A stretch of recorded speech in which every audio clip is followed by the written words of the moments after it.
Hello friends, एक नई कहानी की ओर। संघर्ष संघर्ष है तो ये जीवन है। आइए जानते हैं। एक बार एक किसान भगवान से बहुत ही नाराज हो गया। किसान बहुत मेहनती था। बहुत मेहनत से वह अपने खेतों में अनाज उगाता, उसकी देखभाल करता, पर अक्सर उसकी फसल खराब हो जाती। कभी सूखा पड़ जाता, कभी बाढ़ आ जाती, कभी तेज धूप, कभी आंधी। कोई ना कोई कारण बन ही जाता कि उसकी फसल खराब हो जाती। एक दिन वह किसान गुस्से में आसमान की ओर देखकर भगवान से कहा, हे ईश्वर, आपको लोग सर्वज्ञाता मानते हैं कि आप सब जानते हैं। कहते हैं कि आपकी इच्छा के बिना एक पत्ता भी नहीं हिलता, पर मुझे तो लगता है कि आप छोटी से छोटी बात भी नहीं जानते। आपको तो ये भी नहीं पता कि खेती बाड़ी कैसे करते हैं। अगर आप जानते होते तो हर समय जो बाढ़, आंधी और तूफान आते हैं वो कभी नहीं आते। आप नहीं जानते कि कितना नुकसान उठाना पड़ता है हम किसानों को। यदि आप मेरे हाथ में ये शक्ति दे दें कि जैसा मैं चाहूँ वैसा मैं मौसम कर दूँ, फिर आप देखना मैं अन्न के भंडार लगा दूँगा।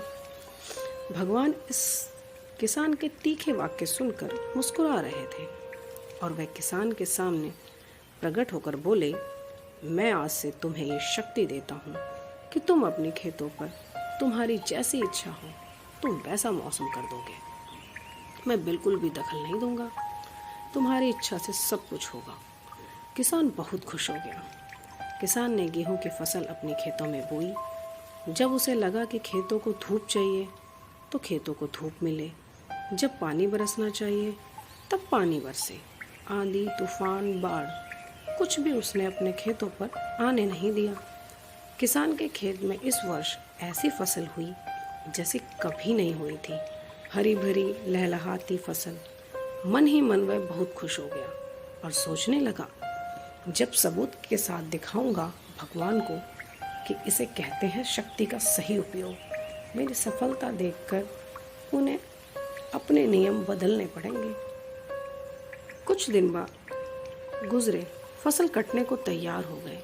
किसान बहुत उत्सुकता के साथ फसल को काटने लगा, पर जैसे ही उसकी नज़र गेहूं की बालियों पर गई तो उसने अपना सिर पीट लिया और वह रोने चिल्लाने लगा। गेहूं की एक भी बाली के अंदर गेहूं का दाना नहीं था। सारी बालियां अंदर से खाली थी।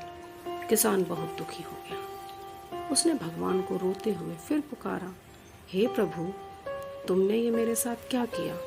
क्या तुमने मुझे कोई सजा दी? भगवान बोले, पुत्र, ये तो होना ही था। तुमने पौधों को संघर्ष करने का मौका ही कहाँ दिया। ना तो तुमने आंधियों से जूझने दिया, ना तेज बारिश सहने दिया और ना ही धूप में तपने दिया। एक भी चुनौती का सामना तुमने उन्हें करने ही नहीं दिया। इसलिए सारे पौधे अंदर से खोखले रह गए। जब आंधी, तूफान, तेज बारिश और धूप पड़ती है तभी ये पौधा अपने अस्तित्व को बचाने के लिए संघर्ष करते हैं और इसी संघर्ष से एक बल पैदा होता है जिसमें शक्ति होती है, ऊर्जा होती है। और यही ऊर्जा पूर्ति तेरे गेहूं के दानों की तरह जो नहीं फूटी, तूने उन्हें कठिन परिस्थितियों से गुजरने ही नहीं दिया जहां उनके अस्तित्व का जन्म होता। सारे बालियां इसलिए खाली हैं, इसमें एक भी गेहूं का दाना इसलिए नहीं है क्योंकि तुमने अपने पौधों को संघर्ष कराया ही नहीं। याद रखिए, स्वर्ण में स्वर्णीय आभा तभी आती है जब वह आग में तपने, गलने और हथौड़े से पिटने जैसे संघर्षों से गुजरता है। कोयले का टुकड़ा हीरा तभी बनता है जब वह उच्च दाब और ताप की मुश्किल परिस्थितियों से गुजरता है।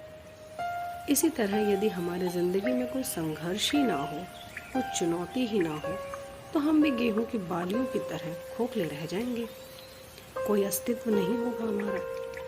विपरीत परिस्थितियाँ, चुनौतियाँ, समस्याएं हमें और अधिक निखारती हैं। यदि जीवन में कठिन परिस्थितियाँ और चुनौतियाँ आएँ तो घबराना मत, बल्कि सामना करना, विश्वास करना कि आप और अधिक निखर जाएंगे और अधिक मजबूत बन जाओगे।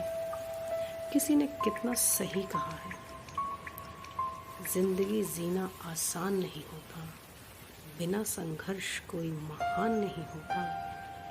जब तक ना पड़े हथौड़े की चोट, तब तक पत्थर भी भगवान नहीं होता। तो कैसी लगी आपको ये कहानी? ऐसे ही हमें अपने जीवन में इन बातों का ध्यान रखना चाहिए और इन बातों पर अमल करना चाहिए। मिलते हैं अगली कहानी के साथ। धन्यवाद।